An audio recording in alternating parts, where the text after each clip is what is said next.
Here now, Democratic Senator Alex Padilla of California, one of only 3 people sworn in after January 6th. So he is hearing the arguments as one of the few senators who is not also a witness. Senator, good morning to you. And that is just an interesting point we want to let our viewers know about. Good morning.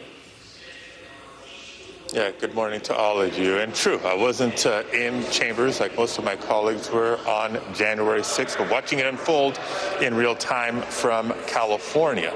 And so I think that's one of the unique perspectives I do have. As it played out on January 6th, I was able to see what was happening both on the inside and on the outside as it unfolded, a vantage point that a lot of my colleagues might not have had until yesterday. And by the looks in the room, by the emotion in the room, I know it was making a big impact.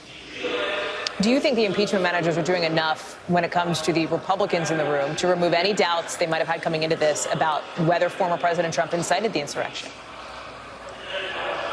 Look, I think the impeachment managers are doing a hell of a job in connecting all the dots that have been public for so long, right? What happened on January 6th wasn't spontaneous. It was pre-planned. It was indeed premeditated. Those facts have been laid out. News reports, social media accounts, video, audio of Trump and others. And look, the premise of all this is the big lie, that the election was going to be stolen, therefore the hashtags Stop the Steal. I've been in the election space for the prior 6 years as California Secretary of State, California being one of the biggest targets of Trump's baseless claims about massive voter fraud. So as I've said so many times before, anybody who's been listening to Trump is not shocked by what unveiled on January 6th. The House impeachment managers have laid it out, plain and simple. Trump's actions are indefensible, and I think pretty soon it's going to be down to Republican senators and their consciences to see what's going to happen. In all honesty, besides what you hope, do you believe that any of your fellow Republican senators are open to these arguments? I mean, it's obvious Democrats aren't going to change their view here. Look, I got to believe it's one of the reasons we're going through this trial to begin with. If you lay out the facts and people honor their oath of office to uphold and defend the Constitution of the United States against all enemies, foreign and domestic. We're talking about domestic terrorists here, fueled by white supremacy and other motivations by the most divisive president that I can recall in our nation's history, then it's an easy decision at the end of the day. But once both the impeachment managers and the defense are done with making their case, like I said, it's going to come down to Republicans and their consciences. How will they choose to vote?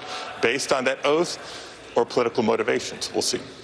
Senator, the 3 of us were not inside the Senate chamber yesterday. Obviously, the cameras show the front of the chamber. They don't show what senators are doing. We've got some reporting about that, but you were there. Just describe it a little more for us. What were your colleagues doing? What did they look like? What did they sound like? What were they paying attention to? What were they not paying attention to? Look, I think for the vast majority of the House managers' presentations, you could hear a pin drop in the room. The evidence, the video, the audio is so riveting and compelling. I think the environment was very sobering for many. Again, most of them were in the chambers as it happened. Now they're sitting as jurors in a trial at the scene of the crime.